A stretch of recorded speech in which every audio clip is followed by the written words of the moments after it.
estamos de volta aqui com Sebastião Camargo. Sebastião, você tocou num assunto bem interessante e que muitas pessoas às vezes desconhecem, né? O que é exatamente as criança índigo, criança cristal?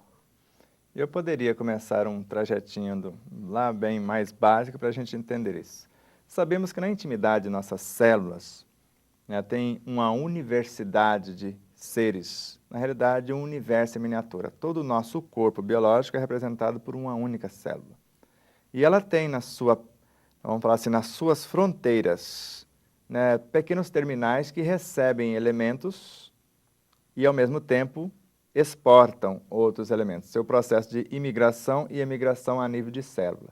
Então, quando chega ali elementos nobres, de elementos que nós escolhemos, enriquecemos com os pensamentos, nós podemos dizer, está chegando uma moçada ali, índico e cristal.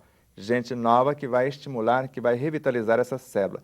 E está saindo ali o carbono, né, que são os elementos rebeldes que não querem ficar e precisam ser repatriados, né, por meio desses mecanismos, desses pequenos portais, eles vão sair para fora e vão ser trazidos pela corrente sanguínea, entregados para os pulmões, né, para os pulmões e serem repatriados para fora de nós. Então, a nível de órgão, isso também ocorre, agora só que células são os seres índicos ou cristais, são seres maiores. Então, entram células mais dispostas a fazer parte daquele contexto e saem células envelhecidas, que é o processo de multiplicação das células, a partir dos elementos que vão se chegando. A nível de órgão, isso também acontece e assim sucessivamente.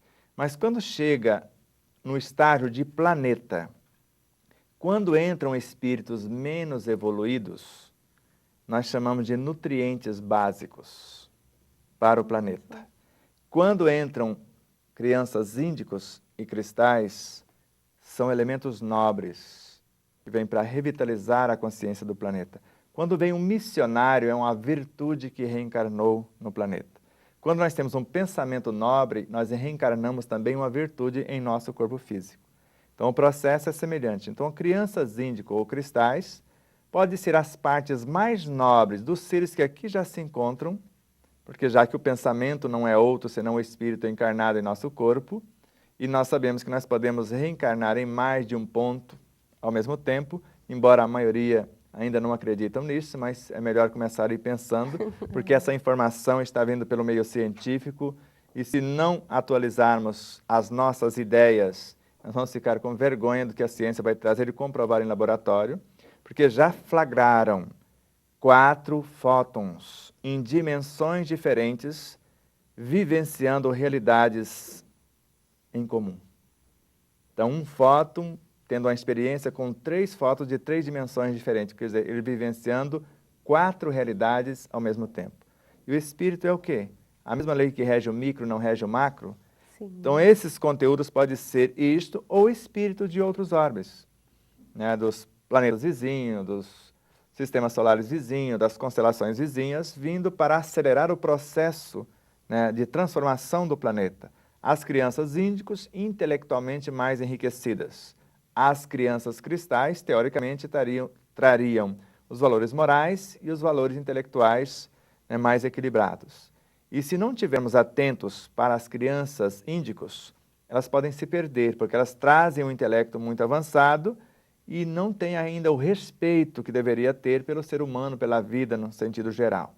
Então, cabe aos pais, como primeiros educadores, ao lar como primeira escola, e depois, na sequência, o contexto onde vivemos para auxiliá-los nesse preparo, nesse treinamento, para que eles possam, de fato, ajudar nesse processo de transformação do planeta.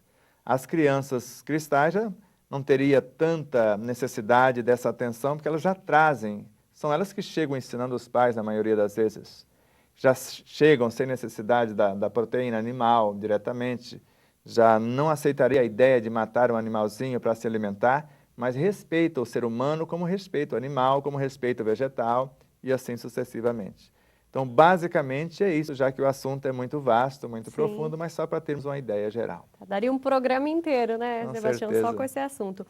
E você falou, né, que poderiam vir de outros planetas para ajudar nesse progresso. Existe uma certa urgência para que esse progresso ocorra? esse momento, vamos falar assim, é o ponto culminante. Então, daqui para 2019, são momentos de profundas decisões. Então, a partir de 2019 até 2050, é onde vai haver essa repatriação em massa, né? E nós já estamos vendo a troca de personalidades num estado bem abrangente, e daqui a pouco pode haver a troca de espíritos também nos corpos adultos. Isso já estamos vendo. O Chico já estudou isso quando esteve aqui, quando estava aqui encarnado. O Kardec estudou, os seus contemporâneos também. Tanto a troca de espíritos, para quem não está gerenciando adequadamente, a contento, segundo as propostas do planeta, estão devolvendo as suas carruagens. Então, a pessoa entrando num processo de coma ou simplesmente dorme e quando acorda já não é mais o mesmo. Como isso se dá, Sebastião? Para começo, nós precisamos entender que a personalidade que ora animamos já é uma somatória de vários fragmentos das personalidades que já vivenciamos. E isso pode haver, durante as 24 horas do dia, vários mecanismos de troca de conteúdos. Por exemplo, diante da situação Y, onde a pessoa te pressiona, às vezes pode surgir um leão, assim, meio furioso, né? Ou alguém muito centrado, muito calmo, muito sereno para resolver a situação. Fora, às vezes, que não seria aquela pessoa, ela não teria a capacidade daquela pessoa. Seria alguém com a capacidade maior ou mais primária, dependendo do que o espírito tem dentro de si. Então, quando nós dormimos, por exemplo, nós afastamos do corpo o suficiente para entrarmos em contato com o nosso subconsciente, onde já tem uma vasta rede de programação, de progressos e realizações, onde várias personalidades estão atuando simultaneamente. E às vezes nós viajamos um pouquinho mais para o inconsciente, aí o oceano é incontável. E dependendo do que nós queremos resolver, nós trazemos conteúdos, pensamos de lá e trazemos para ser ressignificados do lado de cá. E às vezes já voltamos mais alterados no dia seguinte, acordamos de mau humor ou acordamos como se víssemos um passarinho azul. Nós podemos já, isso ocorre fantasticamente. Mas nós estamos vendo essa troca acelerada quando alguém, como minha mãe, entrou em coma, o processo biológico estava todo comprometido, já não tinha mais, segundo a medicina, meios nenhum de sobrevivência. Só que alguém, um filósofo ou uma filósofa fantástica, chega e conserta a carruagem biológica. Ela fica mais 2 anos, que eu creio que é o tempo que ela necessitava ainda para colocar algumas coisas em ordem. Sim. E assim nós vemos acontecer, temos N casos, desde a época de Kardec, catalogado até a atualidade, casos esses que a gente pretende sintetizar, né, o maior número deles na terceira obra, que nós vamos falar da anatomia e fisiologia do espírito.